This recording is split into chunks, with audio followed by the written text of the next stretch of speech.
తెలంగాణ పేరే లేకుండా చేశారు, ఇప్పుడు సెంటిమెంట్ రాజేస్తారా? మిమ్మల్ని నమ్మేదెవరు?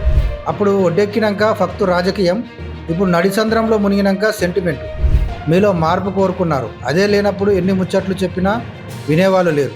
అధికారం రాగానే అంతా మారతారంటారు, దీనికి ఎవరూ మినహాయింపు కాదేమో అనిపిస్తుంది. అప్పటి వరకు కేసీఆర్ను చూసిన వాళ్ళు తెలంగాణ వచ్చినాక ఆయనలోని మరో మనిషిని చూశారు. ఏకంగా ప్రెస్ మీట్ పెట్టి ఇక మాది ఫక్తు రాజకీయ పార్టీ అని, రాజకీయ పునరేకీకరణ అని కలుషిత రాజకీయాల్లో మరింత విషయం నింపాడు. ఎవరైతే గంపడాశలు పెట్టుకున్నారో వారి కంట్లో మన్ను కొట్టాడు. ఏమైనా అంటే కేసీఆర్ ఏం చేసినా అంతా తెలంగాణ కోసమే అనే బిల్డప్ ఒకటిస్తూ వచ్చారంతా. బీజేపీ నేతలు మోడీ శారద్వయం ఏం చేసినా దేశం కోసం ధర్మం కోసం అని కలరింగ్ ఇచ్చుకున్నట్టుగా కేసీఆర్ కూడా అదే కలరింగ్ ఇచ్చారు.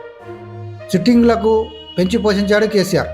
వాళ్ళ అరాచకాలు అవినీతి కళ్ళకు కనిపించినా గుడ్డోని లెక్కనే వ్యవహరించాడు. మళ్ళీ వాళ్ళకే ఇచ్చాడు. ప్రజలకు పిచ్చోళ్ళలా భావించాడు. తనపై గుడ్డి నమ్మకం పెట్టుకున్నారు, గెలిపించి తీరుతారని భ్రమపడ్డాడు. ఉద్యమకారుల జీవితాలను రోడ్డుపాలు చేశాడు. కరుడుగట్టిన కార్యకర్తల జీవితాల్లో విషాదాన్ని మిగిల్చాడు. ఇది సరిపోలేదని పోలోమని దేశాన్ని ఉద్ధరించేందుకు పార్టీ పేరులోని తెలంగాణనే కాలగర్భంలో కలిపేసుకున్నాడు. బీఆర్ఎస్ అని నామకరణం చేసి ఇక్కడంతా బాగు చేసినా ఇక దేశాన్ని ఏళ్తానే బయలుదేరాడు.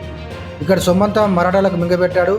ఎక్కడో రైతులు చనిపోతే ఇక్కడ పైసలు తీసుకుపోయి వాళ్ళకిచ్చి శభాష్ కేసీఆర్ అని దేశమంతా మెచ్చుకోవాలని అంగలార్చాడు. కీర్తి ఖండితి మరీ అంత పీక్లో ఉంది కాబట్టి ఇలా మట్టి కొట్టుకుపోయాడు.